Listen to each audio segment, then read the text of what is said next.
Good afternoon and welcome to IBA News this Wednesday, the 14th of December. I'm Elon Aslan-Levy and we're live from Jerusalem.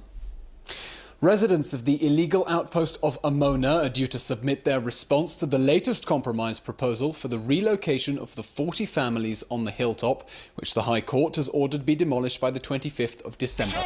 The residents gathered today to review the plan formulated by Jewish Home Leader Naftali Bennett in consultation with the Prime Minister and the Attorney General. They will need to decide if they wish to leave their homes peacefully and accept the deal or to resist the evacuation.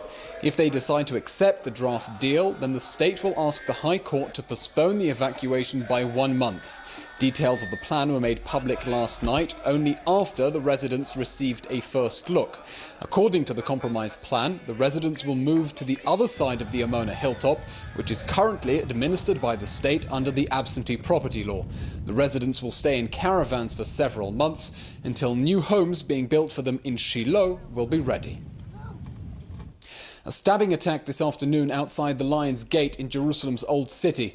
A police officer was injured after he was stabbed in the head with a screwdriver by a Palestinian assailant. The attacker approached a group of border police officers near the Austrian hospice in the Muslim Quarter before pulling out the screwdriver and attacking one of the officers. The other officers immediately opened fire, killing the terrorist on the spot. The 35-year-old Israeli officer was evacuated to the Shaarei Tzedek hospital in Jerusalem with light injuries. Prime Minister Benjamin Netanyahu landed in Astana, Kazakhstan overnight for the first visit by an Israeli Prime Minister to the Central Asian Republic. Welcomed by an honor guard to the presidential palace, the Prime Minister asked Kazakhstan's President Nursultan Nazarbayev to support Israel's bid for a non-permanent seat on the UN Security Council in 2019. Noting that Israel had supported Kazakhstan's own bid in the past, it's now set to take up its seat on the 1st of January next year. This example of Muslim-Jewish cooperation, said the Premier, reverberates around the world. And I view the relations with Kazakhstan as being part of this great change that the world is waiting for. They want to see not the forces of intolerance, the forces of tyranny, the forces of terror. They want to see the forces of progress and of amicability and of friendship. And this is what this meeting represents. Azerbaijan has procured $5 billion worth of military equipment from Israel. So announced President Ilham Aliyev during Prime Minister Netanyahu's visit to the Shia-majority Central Asian state yesterday. Before laying a wreath at the Martyrs Lane War Memorial and visiting the local Jewish community, the Prime Minister met with President Aliyev in Baku's Zabulga Palace. President Aliyev expressed hope that bilateral trade would diversify beyond oil sales and defense, and that the two states would cooperate in a range of fields, including agriculture. Prime Minister Netanyahu, for his part, said the two states were discussing using common facilities to link Israel's gas exports to an international pipeline from Azerbaijan into Turkey. He thanked President Aliyev for seeing the partnership with Israel as part of his country's leap into the future. We talked about people-to-people contacts, and this is an important part of our bilateral cooperation because Jews in Azerbaijan and Azerbaijani diaspora in Israel, which consists mainly of Jews from Azerbaijan, is an important factor of our bilateral relations. For centuries, Jews and Azerbaijanis lived in peace, friendship, and continue to live here in Azerbaijan. And the Jewish community of Azerbaijan is a very active part of our society. They contribute a lot to the development of modern Azerbaijan. And these close relations between our people is a very important factor in our bilateral relations. But I think there's something else and unique about this relationship. Israel is the Jewish state. It's a Jewish state. Azerbaijan is a Muslim state, predominantly Muslim population. Here you have an example of Muslims and Jews working together to secure a better future for both of us. And it's an example that shines against the background of intolerance and lack of acceptance and mutual respect. I have to tell you, Mr. President, I said this privately, but I'm telling you that there is a change that we see in many parts of the Muslim world, and specifically the Arab world. But I think if they want to see what the future could be, come to Azerbaijan and see the friendship and the partnership between Israel and Azerbaijan. The International Peace Summit, scheduled for the end of the month in Paris, will most likely not take place just yet. According to the Palestinian ambassador to France, the French Foreign Ministry notified him that the conference has been postponed, possibly to next month. Israel has refused to take part in the scheduled event, repeatedly saying that such attempts will in fact undermine prospects for peace. Last week, welcoming a French invitation to meet Mahmoud Abbas, but not at the sidelines of the planned summit, Prime Minister Benjamin Netanyahu personally told President Hollande that peace can only be achieved through a bilateral negotiation track or a regional arrangement. Meanwhile, Israel will be snubbing Swedish Foreign Minister Margot Wallström during her visit to Israel tomorrow, when she will not meet with any Israeli officials. A Foreign Ministry source told IBA that Wallström's requests to meet the Prime Minister were rejected on the pretext of a scheduling conflict. However, the Swedish Foreign Minister is a persona non grata in Israel thanks to Sweden's recognition of the State of Palestine shortly after she entered office, her suggestion after last November's Paris attacks that the Israeli-Palestinian conflict explained why the terrorists had become radicalized, and her accusation that Israel was performing extrajudicial executions during the wave of knife terrorism. Wallström had previously cancelled the planned visit to Israel in January 2015 when she understood she was not welcome, but is going ahead with her visit as planned this time, meeting with Palestinian President Mahmoud Abbas. Gaza has become the leading missile manufacturer in the Arab world and is ready to export, according to Hamas political bureau member Fadi Hamad in a recent television interview. Describing the Israeli disengagement of 2005 as a liberation under the watch of Hamas, Hamad said that the Izz al-Din al-Qassam units have become an army with its own industry. We are now ready to sell our missiles to Arab countries, said Hamad, so that they will launch them against the Jews, not for infighting among themselves. Hamad reaffirmed that Hamas has made an absolute decision to remain steadfast and wage jihad as the only means to liberate Palestine, stressing it would not cooperate with any settlement with Israel. Turning to Syria, after 4 long years, Aleppo has fallen to Russian-backed government forces, which have taken most of the rebel-held eastern part of the city, and this as a ceasefire to evacuate civilians and rebels from the city has collapsed. More on the latest developments from IBA's Ari O'Sullivan. There is no end in sight in the Syrian civil war, and yet Assad has been bent on regaining control over what was once Syria's largest city, Aleppo. But as the forces fight it out, an agreement for a ceasefire to allow the evacuation of civilians appears to be crumbling. Reports from Syria say Iranian-backed Hezbollah and Shiite fighters have again renewed their attacks on the rebel-held eastern areas of Aleppo, once the home to 2.5 million people, but today only a few 100,000 remain. Under the Turkish-Russian brokered deal, at least 50,000 surviving rebels and civilians were to have been evacuated by bus to rebel-held areas in the north of Syria. But this is being delayed as the Assad regime demands the simultaneous evacuation of its own injured and civilians from nearby towns encircled by the rebel forces. Dozens of green government buses were gathered on the edge of the rebel-held districts, but returned empty. The Turkish foreign minister is blaming the Assad regime for the collapse of the ceasefire. Meanwhile, the UN has been reporting mass crimes against humanity in Aleppo, with reports of summary killings of men, women, and children in their homes and in the streets. The east part of Aleppo city has fallen in the hands of Assad's forces again. More than 70% of the city destroyed. Thousands of people were killed, and maybe will be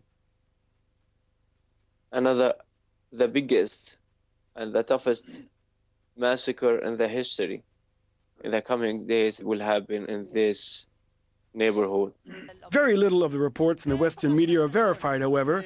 The sources for the massacres are rebel officials who are repeating an anti-Assad narrative. And at the United Nations, the U.S. blasted Russia, Syria, and Iran for the violence in the besieged city as modern evil. It is your noose. 3 member states of the UN contributing to a noose around civilians. It should shame you. Instead, by all appearances, it is emboldening you. You are plotting your next assault. Are you truly incapable of shame? Is there literally nothing that can shame you? Is there no act of barbarism against civilians, no execution of a child that gets under your skin, that just creeps you out a little bit? Is there nothing you will not lie about or justify? The fight for Aleppo has been Damascus's biggest victory over the insurgents in nearly 6 years of civil war. But then, Syria has ceased to exist as we know it. Ariel Sullivan for IBA News. Heartbreaking. Zionist Union MK Manuel Trachtenberg stripped down to his undershirt at the entrance to the Knesset today in protest at the Knesset's revised dress code, which has left many parliamentary aides in short skirts forbidden from entering the Knesset. Earlier, 20 female parliamentary aides arrived with short skirts and leggings on purpose to protest the Knesset's revised dress code and were left stranded by security over the length of their skirts until most were eventually allowed in. The revised dress code for visitors and employees forbids tank tops, shorts, ripped trousers, shirts with political slogans, flip-flops and short skirts. The Knesset called the women's protest a deliberate provocation. Zionist Union MK Merav Michaeli, whose assistant was also stuck outside, said that the dress code wasn't about respectability, but modesty, and that modesty is one word from objectification in its fundamentalist sense. Her colleague MK Shali Yachimovich too arrived today at the Knesset in a short skirt in protest.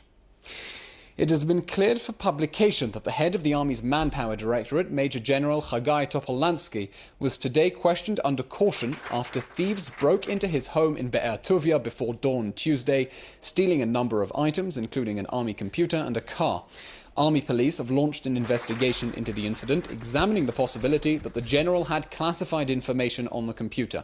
In the past, 2 senior IDF officials were dismissed and suspended for similar incidents in which classified documents and a computer were stolen from their homes.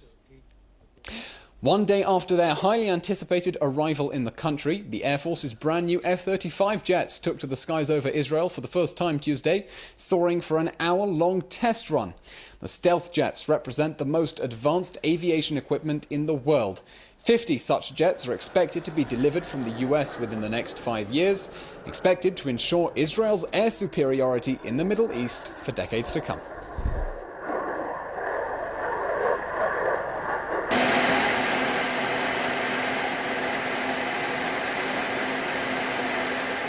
The Bezalel art student responsible for putting up an exhibition that included a poster including Prime Minister Benjamin Netanyahu with a noose hanging in front of him has been released on bail after being questioned by authorities last night. The police plans to present its review to the Jerusalem Magistrates Court by tomorrow. This after the Attorney General approved the launching of a probe on suspicion of incitement. The Students' Union at the Bezalel Academy of Arts and Design insists that the work was a private piece of art by a student who chose to express herself through personal channels and that the school had no connection to it. Bezalel stressed it by no means supports messages that call for violence or incitement. However, at the same time, the union said it believes in freedom of speech. The provocative poster was quick to cause much uproar, drawing harsh condemnation from across the political spectrum. Turning to medical innovation, and a group of Israeli scientists are using crayfish to help develop treatment for a variety of diseases. Inspired by the crayfish's ability to rapidly rebuild its shell using a unique form of calcium, Israeli biotech firm Amorphical is developing new medication that contains amorphous calcium carbonate, which is found in the crayfish and can be absorbed in the human body at nearly twice the speed of other forms of calcium. Located deep in the heart of the Arava Desert, the company has been growing blue crayfish for more than a decade in freshwater pools.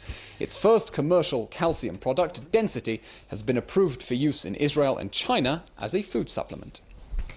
This is really a promise because you can take only one pill, and get part of the calcium that you need. So I think this is a revolution. This is something that can help a lot of people all around the world. The question that we still have to show, and we have shown it, at least in animals, is that this calcium, once it comes into the body, into the blood, is really put in the bone, in the right places. Tributes have been pouring in for the late Ahuva Ozeri, the mother of Mizrahi music, who passed away yesterday at the age of 68 after a long battle with cancer. Born to a Yemenite family in Tel Aviv, Ozeri was instrumental to mainstreaming Mizrahi music in a country still dominated by Ashkenazi culture, as reportedly the first Mizrahi female singer to perform on live television. The singer-songwriter released 20 albums over a 4-decade career, including 6 albums after losing her vocal cords to laryngeal cancer. Culture Minister Miri Regev saluted a crown of a renewed Israeli culture, assuring that her voice will not be silenced forever.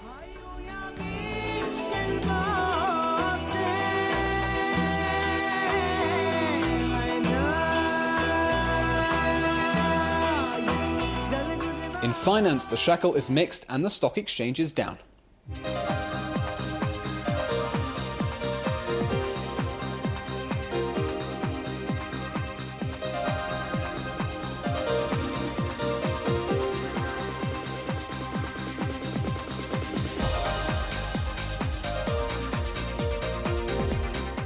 The wild winter weather worsened across Israel today, with rains lashing the country from top to toe.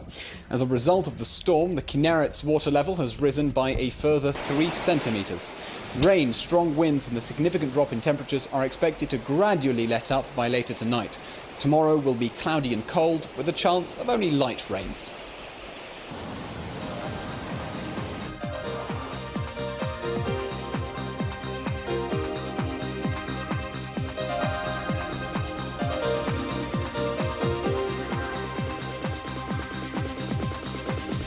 That's all for today and all from me. Today was my last show at IBA. It has been a pleasure and a privilege to anchor the news from this seat, and I wish the IBA news team and all our viewers all the best. So for the last time from me, it's a good evening, live from Jerusalem.